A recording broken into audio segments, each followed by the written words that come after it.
Ladies and gentlemen, welcome in to the 143. We're back with another episode of Under Review with episode 145. Nick, how we doing?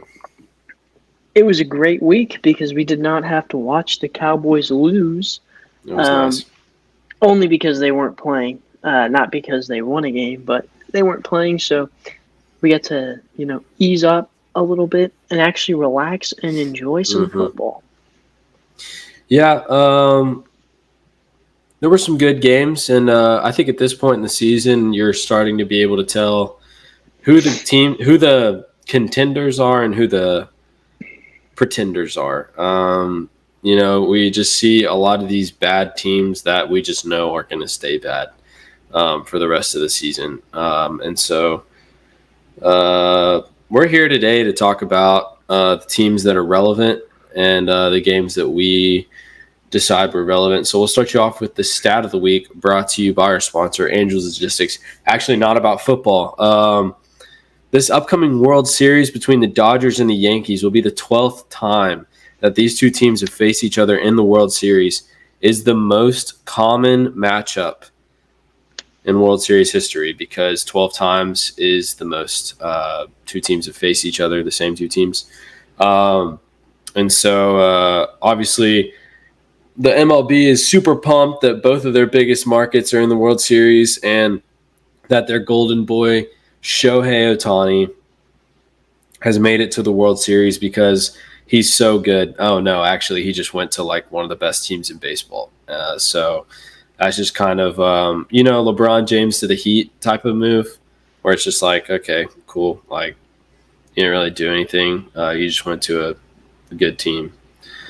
Yeah, obviously this is a not ideal situation for baseball fans. Because anyone that actually is an avid watcher of the game and diehard fan of their team dislikes both of these franchises. Yep. So this is kind of a could both teams lose? I'm willing to say it's rigged. Either one of them. Yeah, absolutely. I mean, there has to be some element of that after having the least viewed World Series. That's what I was they've had in a long time. They have the two most popular franchises in their respective league, the American League and the National League, coming together in the World Series. I mean, we can't be as mad because the Rangers were so bad this year, but I will say, it's just not a coincidence that after the least watched World Series, in MLB history, that they would somehow bring the two biggest markets to the World Series. But you know what? We made them do it. The Rangers did because we won the World Series last year. So because we outed all the casuals last year. Yeah, that's all that happened. Yep. Exactly, but it is pretty remarkable that those two. They're historic for a reason. So. They will be facing each other in the World Series, and hopefully both teams lose. All right, I'll be watching and not really rooting for anyone. Exactly. All right, and your player of the week. Sorry, I forgot about what we were doing there for a second because we were talking about baseball. Amari Cooper makes his debut as a Buffalo Bill, and he doesn't have an insane stat line, okay? Caught 4 passes for 66 yards and a touchdown. But what was pretty funny was on his touchdown pass, he kind of looks at Keon Coleman, and it looks like that he doesn't really necessarily know the play.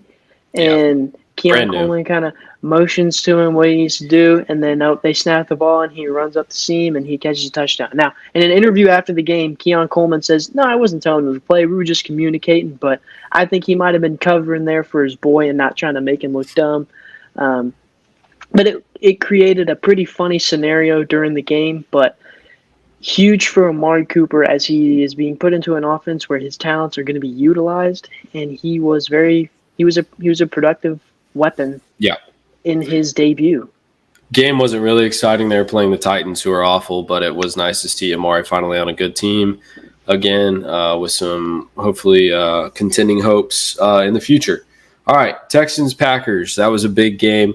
The Packers win in walk-off fashion with a last-second field goal to beat the Texans. You're just seeing two stud young quarterbacks duel against each other in this game, as they've both shown that they're both pretty good, and they're both on some really good teams. I just think this game's just important for us to talk about for a second, just because both of these teams have a legit shot at they're going to be in the playoffs, and they have a shot at making it, depending on how they're playing in the postseason. Tough game for C.J. Stroud, 10 for 21, 86 passing yards. Yeah. Joe Mixon and the rush and the running game really carried the Texans' offense and is what really held their own and put them in a position where they were able to be somewhat in this game. But is C.J. Stroud bad? No, I don't think so. I think he just had an off week. That was kind of a rhetorical question. Obviously, they are without Nico Collins, so that is... It doesn't help either that Stephon Diggs decided to trash talk the entire secondary at the beginning of the game and fire the Packers secondary up to face the Texans receivers. So I think that also had a part to play. They were just had a little bit of extra motivation there. But Jordan Love looks great. He does have a lot of interceptions, but it's kind of like that Brett Favre gunslinger mentality I've seen a lot of in Jordan Love, where I'm not saying he's Brett Favre, obviously. I'm just saying he's got that mentality sometimes where it's like, you're going to sling it and it's either going to be great or it's going to be awful. But either way, there's high-risk throws all the time. Obviously, he did have 2 interceptions that game, but he also threw 3 touchdowns. Yeah. I think he is settling in nicely. Obviously, a little bit of a rocky start just because he got injured the very first game of the season, and he's been kind of making his way back. But I think we're starting to see him settle into his position as the Packers quarterback. Lions-Vikings, this was I honestly think this was the first – I'm pretty sure this is the first NFC North showdown that's happened this year so far. And it was a great game.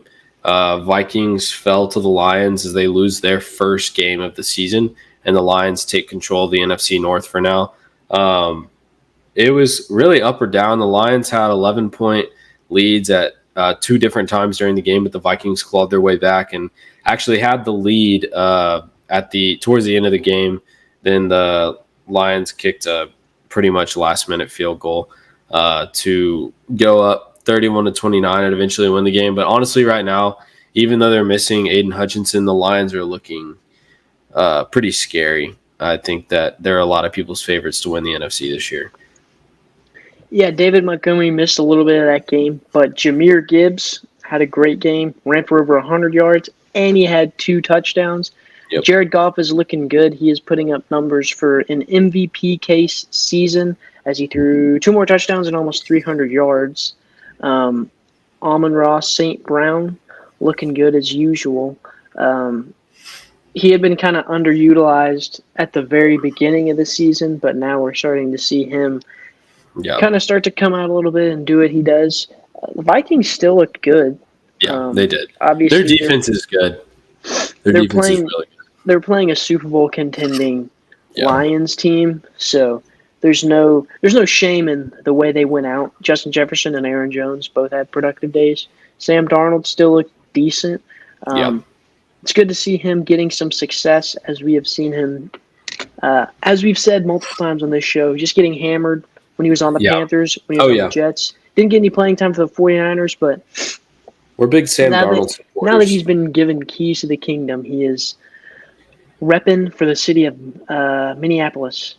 I think it's good to see the Vikings. It's always fun when the Vikings are actually good, and I don't know. I'm kind of rooting for them to come out of the North this year, but we'll see. The Lions look pretty good, but yeah, I'm always rooting for Sam Darnold over here. Also, would love for Jared Goff to have a legit shot at the MVP, but let's be real, they're probably just going to hand it to Lamar Jackson again because they love giving it to him. I did see that This was as of today, Tuesday morning/afternoon, that Patrick Mahomes was second in MVP odds, That's which interesting. is interesting. I mean, they're undefeated. Obviously, it's really only because they're undefeated and he's the NFL's golden boy. Because if you look at his stats, they are interestingly similar to that of a Daniel Jones. Well, that's the next game we're going to talk about anyways. Chiefs beat the Niners. Again, like Nick said, Mahomes didn't have a great day, only 154 passing yards and 2 interceptions, no touchdowns thrown. Kareem Hunt had a good day with a couple of touchdowns. Making his resurgence known in Kansas City. Obviously, years ago, before the Browns, he was a dog for the Chiefs. Yep. And he went to the Browns and he was pretty good. And then he comes back to Kansas City and just makes his appearance known. Obviously, they have been struggling in the run game as Isaiah Pacheco he got injured a couple weeks ago, whenever that was. And Carson Steele, Samaje Perine, neither one of those guys are really carrying the load as they wanted to. So they bring in Kareem Hunt, and he is making a statement. He is. They're playing a very depleted Niners team. I mean, if you went through the injuries, even like Ayuk's now out for the season. Debo's sick with like pneumonia, but they have like 9 key guys, defense and offense, and their kicker, who are actually all hurt. So I will say though, like the fact that Mahomes is second in MVP voting, he also is the most valuable player on his team. Like without Mahomes, they're not as good. So I mean, he's also Patrick Mahomes. He's going to be in the MVP voting. Yeah, it was like Brady every year. I mean, he's the NFL's golden boy, so he's going to have it. It's not the golden boy. He's actually ridiculously good at football. He has and he's the NFL's golden boy. Okay. Obviously. You know what? The NFL's golden boy is actually Lamar Jackson. So, okay. You know what? We can agree to disagree. But this game was actually pretty boring. They were really hoping that it would be a better game, but like the Chiefs aren't playing well and the Niners aren't playing well. Even though this was a Super Bowl rematch, it just didn't seem like it. So Cowboys, take notes. I mean, you're facing a depleted San Francisco 49ers in this upcoming week. Hey, so they're not going to take advantage. But if there was ever a time to beat them, it would be now. It would be now. He's only got one guy to throw to, and his name is George Kittle. If you could quadruple team George Kittle, please, we should be okay. And if I see George Kittle rip out a tank top that says anything about Dallas on it because he's in the end zone, I'm not going to be very happy, except I do have him on my fantasy team. So I actually might feel divided there. But can we please lock it down and just get a win?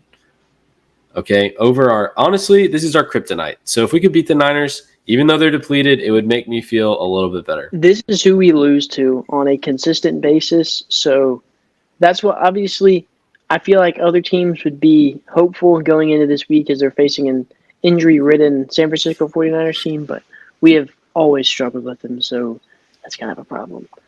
The Bengals-Browns, not much to mention there, but Deshaun Watson injured once again.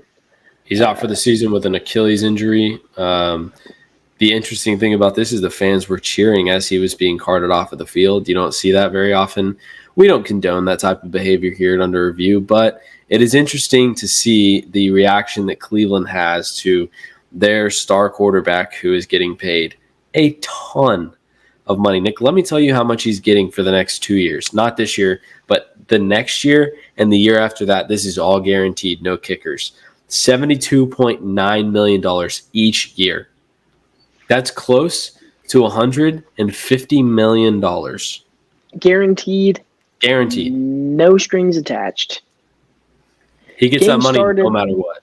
Game started with a bang as a certain Charlie Jones returned the opening kickoff 100 yards and that was really the story of the game, where Cincinnati just led the entire time.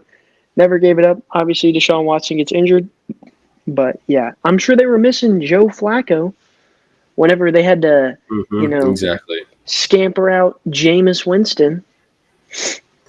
Yeah, they just signed Bailey Zappi, I think, to the practice squad or something. Their season's over. It doesn't matter, but it was good to see Nick Chubb out there after his season-ending. He did get a touchdown, but he did, and I actually smartly picked him up in the draft for fantasy. So I have like round 14, just sneaky ad at the end. Yeah.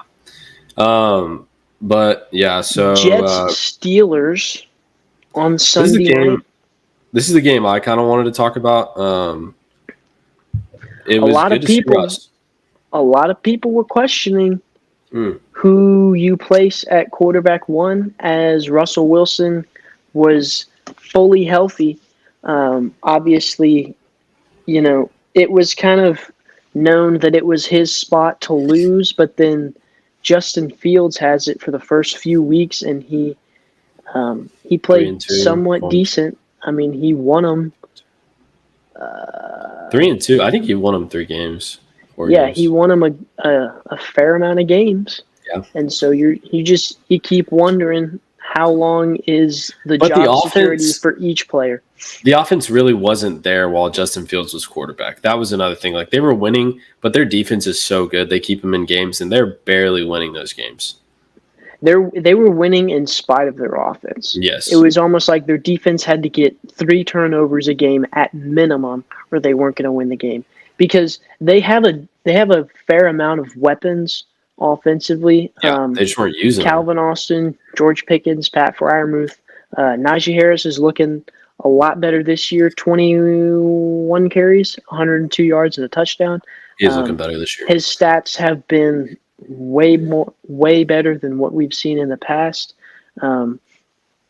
George Pickens actually getting a decent, yardage and catches and everything going on. Russell Wilson, he makes those nasty third down plays, where it's just under center, roll out, and just sling a dart across the sticks for the first down.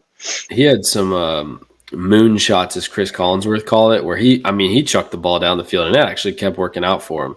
And you hear that the Jets defense is actually pretty good. I mean, I didn't see it on Sunday night, but maybe it was just Russ being, the Russ of old. But it was nice to see Russell Wilson cooking back there. Obviously, the Steelers defense is the Steelers defense, and they're always going to be tough and gritty, and they played a great game. But got to talk about the Jets because they got Devontae Adams.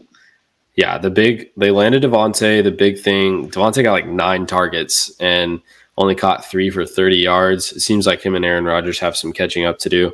But I think this is what we need to talk about because I don't think it's being talked about enough. So they fired the coach. They brought in Devontae Adams. They've taken care of more of the coaching staff. They've brought in all these weapons. They did everything that Aaron Rodgers asked them to do, and they're still bad. And so at what point are we going to look at the guy who's throwing multiple picks a game right now? I understand one of those picks wasn't his fault. It hit off Garrett Wilson's chest. But I am going to say, at what point is it the quarterback's fault? At what point is it Aaron Rodgers' fault? Because for some reason, nobody ever wants to blame Aaron Rodgers. But we're very quick to blame the other quarterbacks. He was supposed to be the answer where last year he gets injured first drive of the season, and they were like, oh, season's over because they were placing all of their eggs in the Aaron Rodgers basket. Well, he's healthy and 100% fully ready to go this year, and he stinks. The Jets look no better than they have in the past. They're 2-5. Let me tell you this stat, Nick, that I saw. First 7 games last season, they were 3-4 with Zach Wilson as their starter. They're 2-5 with Aaron Rodgers this year through 7 games. So, and obviously, you may be thinking to yourself, "Okay, that's not that much different," which is true. It's not that much different. But the thing is it's completely flipped, where Zach Wilson is a backup quarterback who should not be starting in the league, and Aaron Rodgers is supposed to be this elite level talent that can Hall of take you Famer. to a Super Bowl. And that's what they were trying to make out the Jets to be with a healthy Aaron Rodgers, is that, with that defense and Aaron Rodgers at the helm of the ship, they're going to be contenders. I like what Julian Edelman said today. I think it was on The Herd or one of the shows on Fox. He said, you can blame Tom Brady for this problem because Tom Brady left the Patriots, went to another team, won a Super Bowl, made it look easy, and now everybody thinks they can do it. I like the fact that throughout the years, for whatever reason, sports shows have tried to whenever they were playing, Tom Brady and Aaron Rodgers tried to compare the two. I know we talked about it when we started our podcast a long time ago because that was a discussion going on where it was like, who's better right now? Aaron Rodgers is not Tom Brady. As much as he wants to be, he's still only won how many Super Bowls? One, and that was like 20 years ago. So I would like at least a little bit of the blame to be placed on Aaron Rodgers. After the game, they were like, what do we need? What do y'all need to do to like get better or win games or something? He said, number one, stop listening to y'all. And like blame the media like they were the ones playing quarterback or like they were on the field. Like Aaron Rodgers is just I don't think that I think he needs at least some of the blame or a good chunk of it. Their offense runs through Breece Hall. I mean, he's the running back, and he had 100 of Aaron Rodgers' passing yards. He is the only bright spot on the Jets team right now. They do not have – their defense is not looking as good as it did last year, and the receiving core is about the same as it was under Zach Wilson just because the quarterback play is not there. Obviously, they brought in Davante Adams, and I don't think he's going to get it right now because obviously he's only been in the organization for like a week now at this point. But they definitely have some figuring out to do because they've done a decent amount of rebuilding over the last couple years and nothing has changed. And 2-5 is hard to get to the playoffs when you're 2-5. Yeah. So they do have a lot to look at, and I don't think we'll see a whole lot from him this year. But please, guys, at some point you're allowed to blame Aaron Rodgers. It's not like he's gonna come get you or anything. Like I'm just talking to the media in general. Like we just don't want to give Aaron Rodgers any credit for them losing. Like he's playing so well. He's actually nice. Throwing multiple picks a game. Well, it's like they got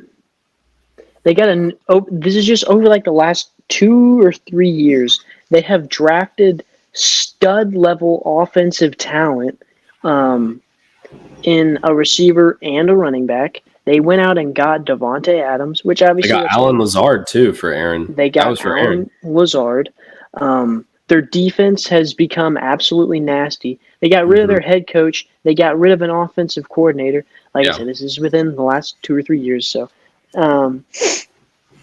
they've done all of this rebuilding, but you're not seeing. But something stayed the same. That's a big thing here at Under Review. What did we say with the Cowboys? We've changed everything you possibly can in the last 30 years, yet one thing remains the same. That's Jerry Jones, and that's the reason we can't win. Well, Jets fans, you're looking at the number one reason y'all are failing right now because you've changed everything else about your organization, but Aaron Rodgers. So stop catering to one guy. I mean, he hasn't done anything any time recently, all right? And let's play as a team because we're not doing that. Right now it's all about Aaron.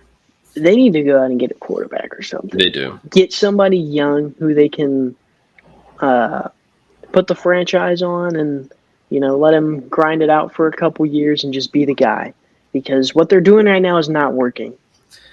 Yes, exactly. And briefly, before we're done, mention the Bucs-Ravens game on Monday Night Football. Obviously, the Ravens, it was over. In the third quarter, the Ravens ran away with it. But the real storyline was Mike Evans dealing with a hamstring injury, will be out until week 11. Chris Godwin, who snapped his foot the other way, will be out for the season. I don't know the exact injury, but he snapped that thing. Anybody watching saw. I think they technically called it fractured. Or no, they say dislocated ankle.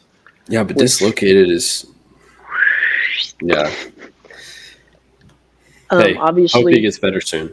Ravens offense was looking pretty deadly that game. Derrick Henry doing Derrick Henry things, comes out and has himself a day. Lamar Jackson, 5 total touchdowns, 280 passing yards. Rashad Bateman getting himself involved. And so the Ravens, slow start to the season, and now they move up to 5-2. So maybe we're starting to see them, turn things around a little bit, get ready for, the midseason grind all the way to the end. But the Bucs, who started off hot, have just been slowly on the decline. They started out, they were 3-0, and then they started losing some games, and now they're losing key players. And so, unfortunately, you don't really know what the next couple weeks are going to hold if you're a Tampa Bay Buccaneers fan. Yeah, tough sledding for the Bucs. Unfortunately, losing their top 2 receivers, it's going to be tough. But we'll see what Todd Bowles and Baker Mayfield come up with. But yeah, interesting weekend of football for sure. Absolutely. So, here's like the end of our shows and under review. Brought to you a quote from the Mike Tomlin. He said, "Excuses are the tools of the incompetent." That's true. Always love a good Mike Tomlin quote. He comes up with some gems, and that's certainly one of them. We thank y'all for tuning in this week, and we will see you next week with another episode of Under Review.